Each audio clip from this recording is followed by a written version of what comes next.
Welcome to the Risk Advisor podcast. I'm Sal Lafreri. I'm here with my good friend and co-host, Jim Henry. Before we begin, we'd like to remind each of you to subscribe to this show and push the like button for us. Please leave a comment, as your opinion is very important to us. Today's show, we want to talk about drones, and I think we're going to take a slightly different perspective and a different look at drones. Normally, people wonder about, how they're used and the problems and the dangers with them. I think we got a totally different topic today. Jim, what do you think? Well, yeah, dating myself, I guess it's been about 10 years since we first started talking about drones from an offensive or a defensive perspective. And, initially this was the thing that was really keeping customers up at night. We had a number of customers that had spent millions, sometimes tens of millions of dollars on pretty exotic perimeter intrusion detection systems.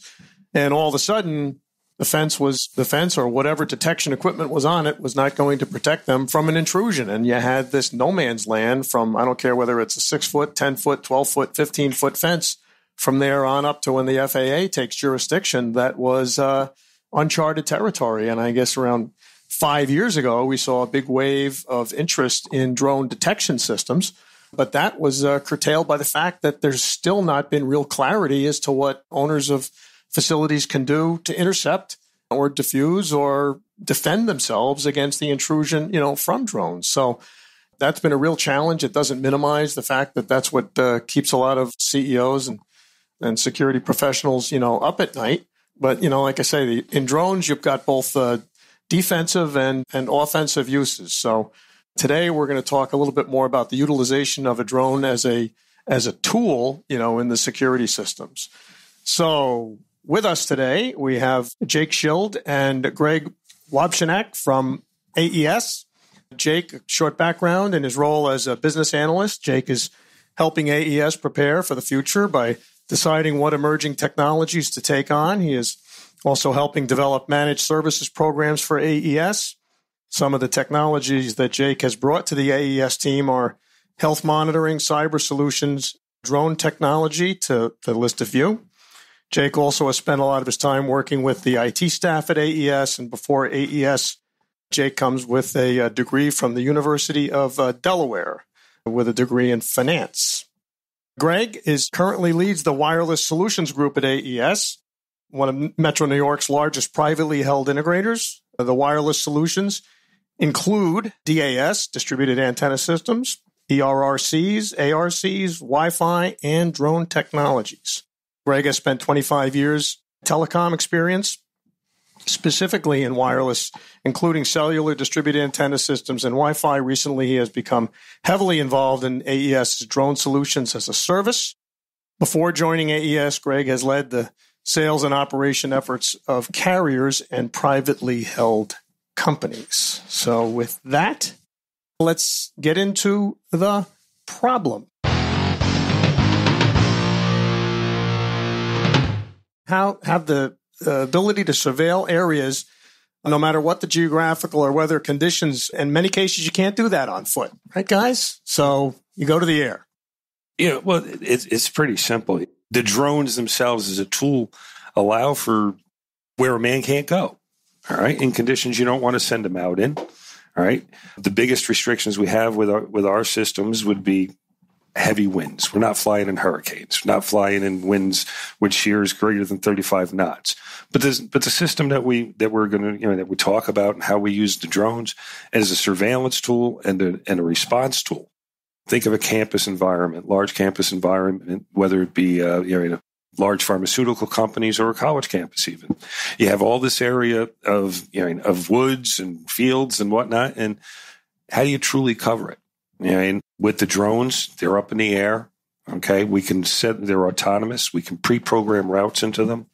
And we can put a number of routes into them so you never have the same route flying, so nobody can time or figure out where the drone's going to be or when it's going to be. And we get 45 minutes of flight time, and they come back, they land themselves. They're encased in a charger, and we have videos that we can share with you. And the drone comes back in, lands, charges, 45 minutes to 80% charge, and we can take off again. Or you can set it up as a response unit. You have a perimeter. You have sensors on your perimeter. Perimeter sensor goes off. Well, within 30 seconds, we're up in the air. How fast can you get a man out the door, into a vehicle, and on his way? When 30 seconds, we're in the air and we're flying at 50 miles an hour. We can cover a lot of territory in no time at all. And then it will warrant whether or not man needs to go there. What busted the fence? Was it an animal? Was it a person? Did a raccoon decide to climb on the fence? You get there and you didn't waste anybody's time putting them at risk or anything like that, sending them out to investigate a raccoon penetrating the perimeter.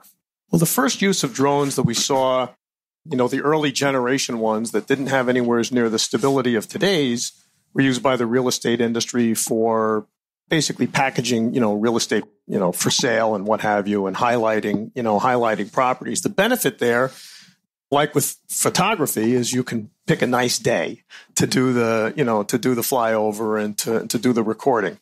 And although that you don't have quite that flexibility when you're talking about security, because if you are responding to an alarm and whatnot, so you do have to fly in some conditions that aren't optimal.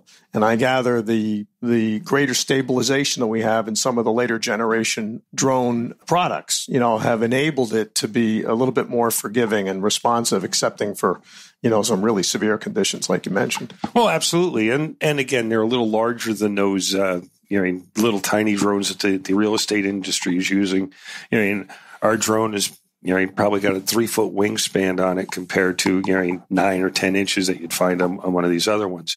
Those drones can also be very dangerous, as you mentioned before. Mm-hmm. They can carry little payloads, and they can do eavesdropping, and they can take pictures and stuff like that.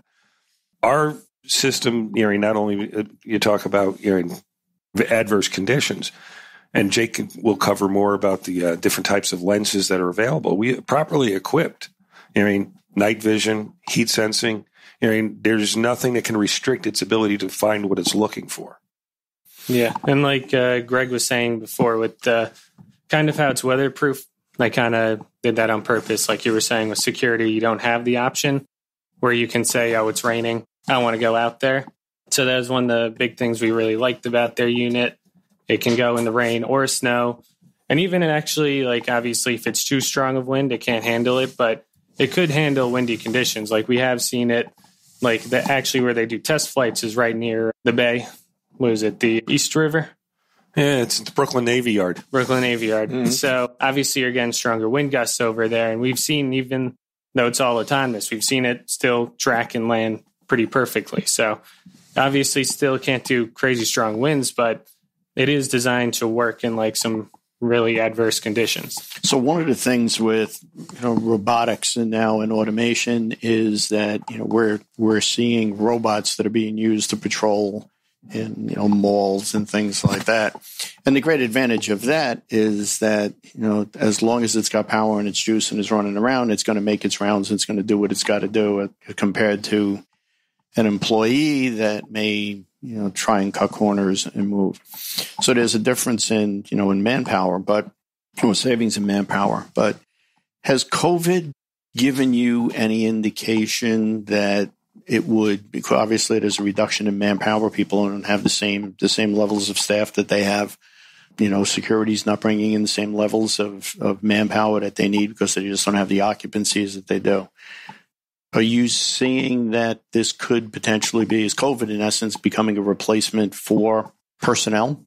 I'm going to say it oddly, yes and no. A couple of our environments that we've seen and we've talked with these clients about is they've scaled back their personnel, their security personnel, due to the fact that you mentioned it. There's fewer people there, but they still have the same amount of property that has to be surveilled. And they're getting penetration. They're getting people breaking in.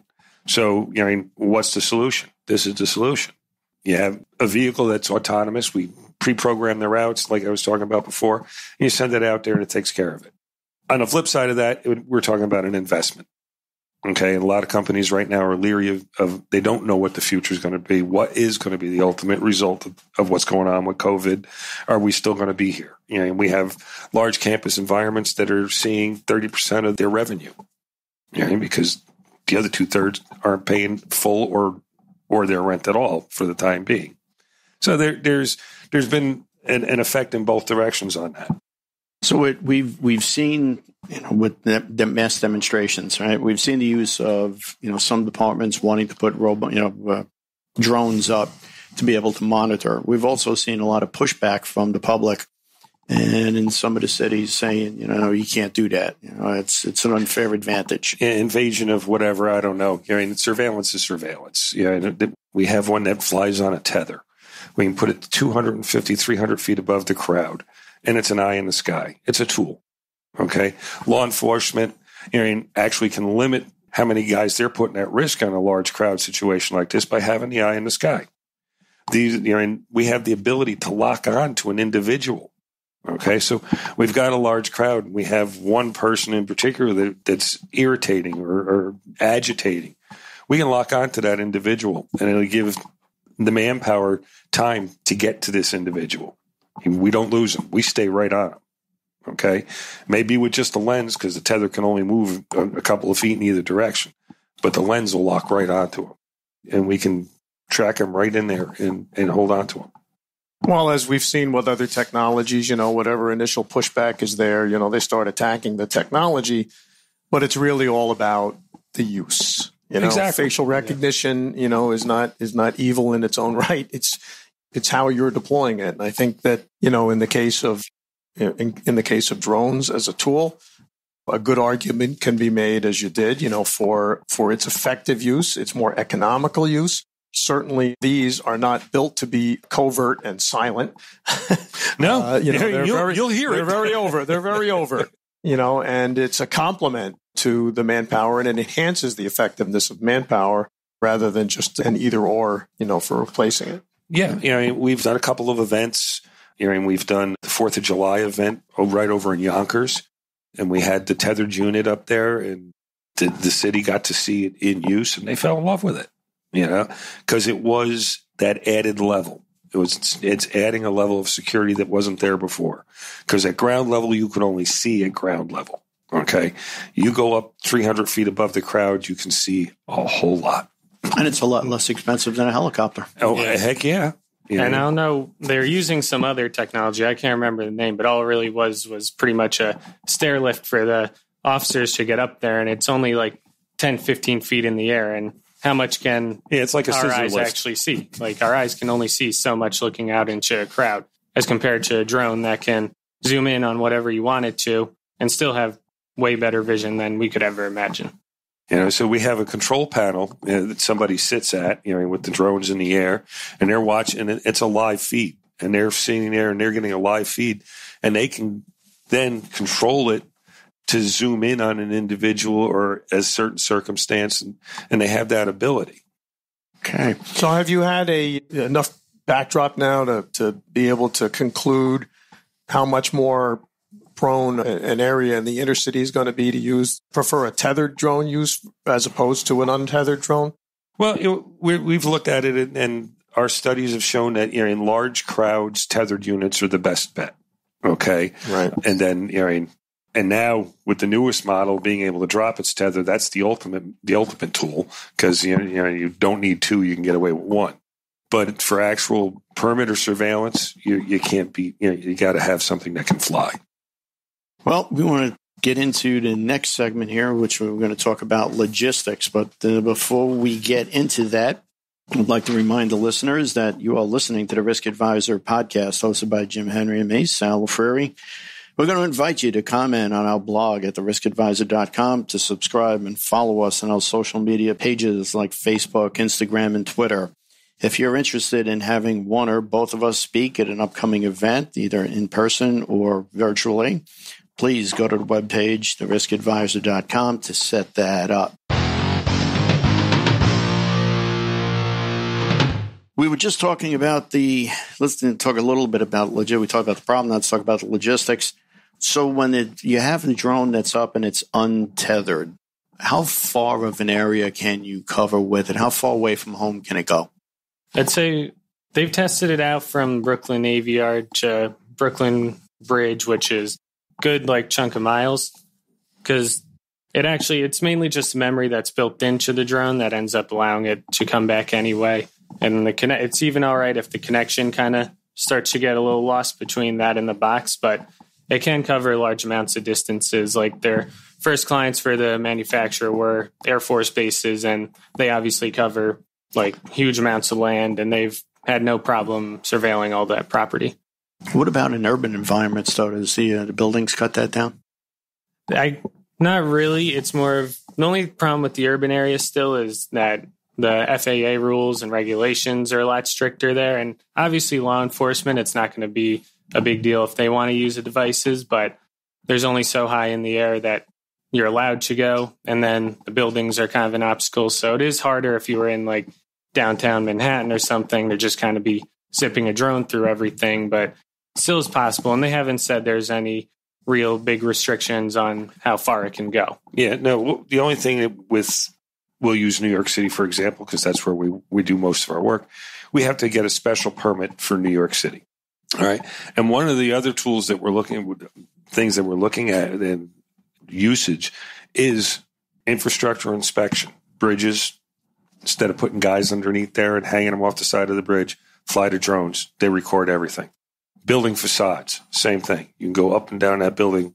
I mean, the amount of time you can save doing it and the risk of injuring your manpower is huge. You lose a drone if somebody's operating it, screws up and crashes it. You lose a drone, you're out X amount. You drop a guy off a building, you can't replace that. So for applications like inspections and what have you, I doubt you'd run into this, but when you are dealing with crowd unrest and what have you, just like I said earlier, in the intro, the first real wave of interest here by end users was we have a lot of these privately owned recreational, supposedly, drones out there, but we don't know if they have malintent. So there was a lot of interest in drone detection and deterrent systems. And the deterrent systems, they're targeting. All illegal. Yeah. Have been told, well, criminals don't worry about illegality. No, but that's another good podcast. Guy is the guy who's trying to deter it. He's going to pay attention. Well, in the case where you are using it for a law enforcement purpose, and you are surveilling a crowd and trying to determine where the unrest is, if you do have a lot of bad apples in that, those bad apples can also be associated with other tools to try and counter whatever you're doing. So have you yet had that incident where you've had the communications interfered with to the drones that you were using? Well, again, with thinking forward, GPS jamming is what they'd like to do. Because if the drones depend on GPS. If you jam the GPS, you crash the drone. Our units come with GPS detection and deterrence. You can't jam our units. Okay, they could shoot it down. The bad guy wants to shoot it out of the sky. He can shoot it out of the sky. Right. And just like a good guy can shoot one out of the sky and then tell Junior, "Sorry, I thought you were a bad guy," and give him money for a new Phantom. Yeah, it's a very forward-thinking industry, and so they foresee the problem as what can take us down. GPS jamming. We've got GPS deterrent systems built into our systems. So when you are tethered, are you completely insulated then from being interfered with in your communications? Yes, correct. It's because how it's worked. The power is feeding up to it, and it's just sending the data straight back down to the box. Okay. Right. It's PoE. Yeah. Right. Okay. So we've got a Cat6 cable that runs out in 250 to 300 feet. So and it's just like it's constant feedback. It's a live stream. So what's at this point, the state of the art in the length of the tethering for a tethered application? The height max is going to be 300 feet. Yeah. It's not that they can't do longer. It's just they know that it's probably smartest to just stay at that. Okay. And the 300-footer is also one now that you say that can drop its tether at that point? Yes. They've told us, and we've seen video of them doing that. Yeah. So where do you see the technological roadmap then for advancing further this flexibility? What do you envision that would give even more flexibility in the logistics? And it's already out there, but they're not very effective. I've seen them in their demos 1,000 times, and nobody's really good at it yet. It's going to be chase and capture. Whether it be a bad drone coming in and using perimeter sensors to pick it up, and then our ability to take off and chase and capture is going to be big. The ability to add different sensors, chemical sensors, along with the various lenses that are available. And so we put sniffers on there, and there's all. every bad thing you can imagine, you got to think of how you can counteract it. In fire departments, if we put a chemical sniffer on it, they can assess a building to see what's coming out of it in fumes, whether it's not, what they need to equip their manpower with to go into that fire. Well, right after 9/11, and there was the big rage on CBRNE, chem-rad, bio, nuclear detection. We feared that we were going to be seeing a lot more of that from a terrorist point of view after 9/11. And, thank God that has, to a large degree, it hasn't happened, excepting maybe for a virus here or there. So the ability to detect those types of chemicals or agents, I would think, is going to become more and more, commonplace to try and understand, where there has been a spill accidentally or on purpose, and, where the plume might be going. There's also been a lot of talk about technology embedded within cell phones because of the wide distribution of cell phones out there to also be able to be pick up that that information and be able to feed that back to the authorities so you can understand where the area of risk is. So let's talk a little bit about the night vision capability that you spoke about. That being able to have that high in the sky that's not dependent on illumination at all. The miniaturization of thermal imaging cameras and what have you, as that really piqued an interest now, particularly for the perimeter surveillance where you don't have the benefit of lighting?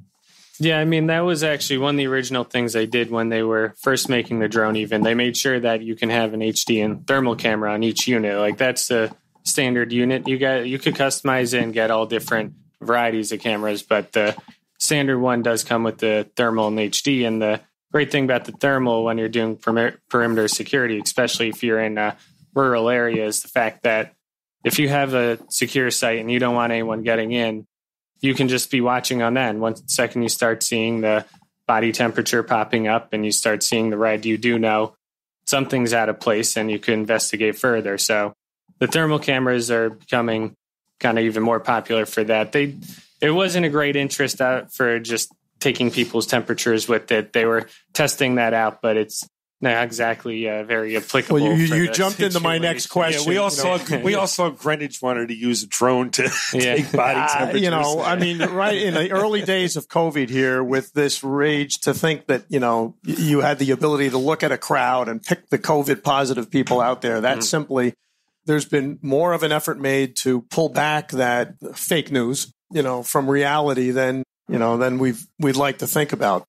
I think that has kind of gone its course now, and people understand the temperature detection, even if you have it down to, a tenth or two of a degree, that is still not to be relied on positively for a COVID diagnosis. Yeah, that's for sure. And then also another interesting one we've been working with the manufacturer on that kind of came up from this past summer, wildfires again, it's a great tool if you have a heavy forested area. You can't be having guys walking around all day trying to get through these forests. You can actually just have a drone with the thermal camera as usual on it, and it could give you an alert if it detects a abnormal heat signature. So we think that's actually a very good application for it in the future, is trying to find these wildfires before they actually break out.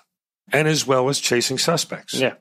You get out away from the city, you get into a more rural area and you get into a suburban area where there are parks and woods and things like that where people can tend to take off to.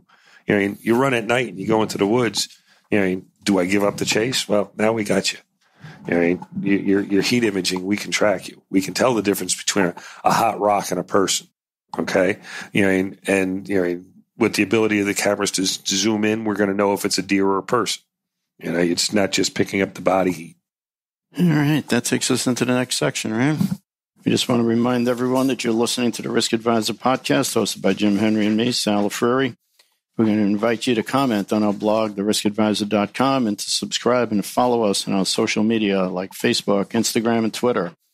If you're interested in having one or both of us speak at an upcoming event or would like to consult with us, please go to our webpage at theriskadvisor.com to set that up.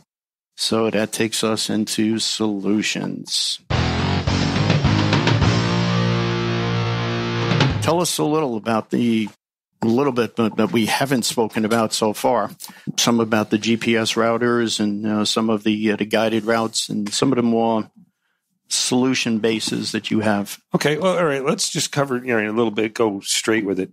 All drones of a certain size that are not considered toys, you need to be licensed for. Ours is no exception. Whether it's flying an autonomous route or not, the person who's programming that route needs to be licensed by the FAA. Part of when we sell the system is we license you. We give you you got to pass the test. Okay. We give you the training, you go through the course, you get all your stuff, you get licensed. So the concept behind that is if you need to take over control of the unit, because it comes, we not only do the computer stuff, you have a control unit. So you'd get to take it over manually and fly it where you need to fly it. So say it's flying one of its pre-programmed routes and it picks up on something. The operator who's sitting behind a control panel sees something. Now he can take over manually, override the system, and now he's flying the drone. He's got to be licensed to fly the drone.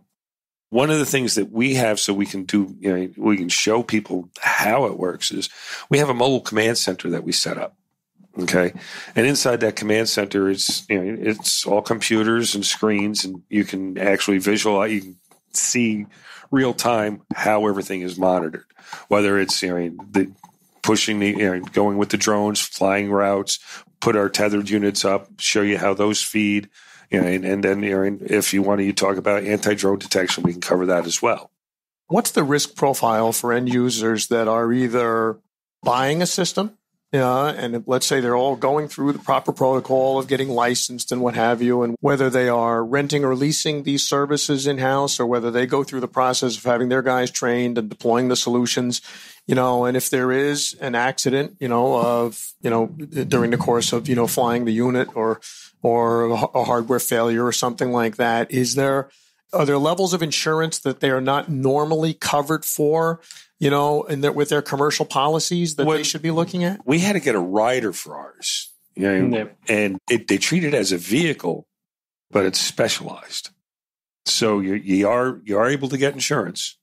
Okay. And it wasn't terribly expensive. It just that it was a specific rider that we had to get to our policy. Okay. So you think the carriers are starting to recognize this as another activity that their policies can address? Yeah. And we had to answer specific questions on usage naturally. Mm-hmm. So, it all got predetermined that way. But the carriers are, it wasn't like they never heard of it before when we started asking. Right. And even leasing, we ended up being able to find a company who would work with us on it. It was just, that one did take a little bit more. Like, not every company was willing to do it.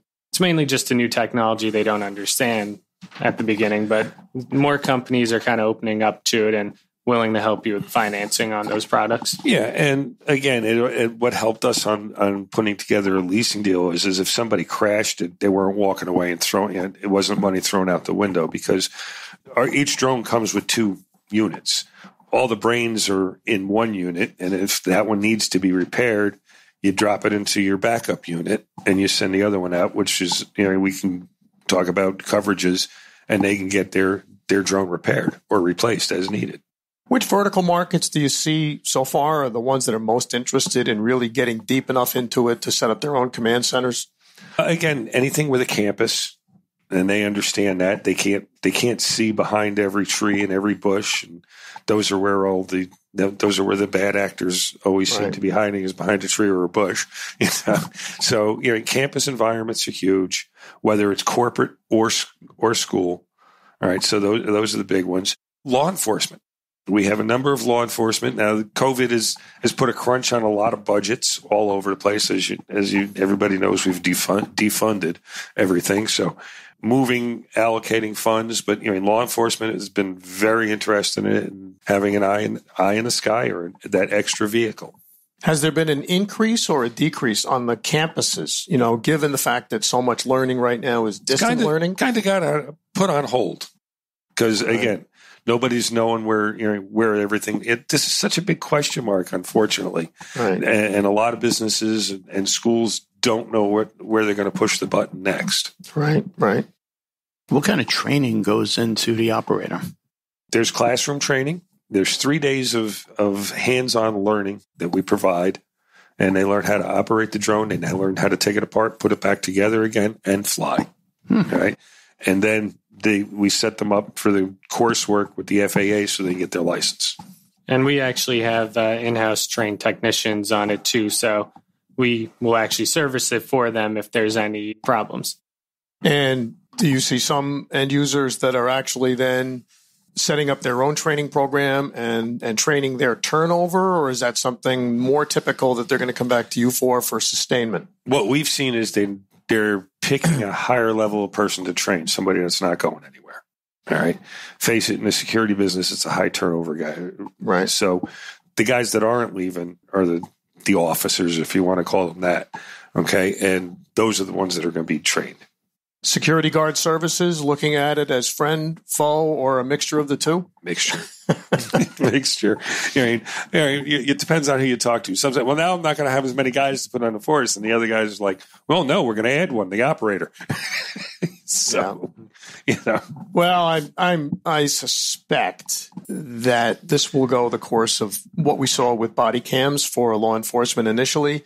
Unions were fearful that this was going to interfere with their ability to do their job. And as it turns out, in most cases, the body cams are the officer's best friend because they are corroborating his story and, that of other witnesses. I think the same is going to go here for the security guard services too, that, are kind of getting lumped in, with the guilty till proven innocent reaction that's too often out there, in a crowd situation. So, the video usually is a good corroborator of factually what really did happen. Yeah, there's no doubt. Cameras they can't lie. Well, that's true.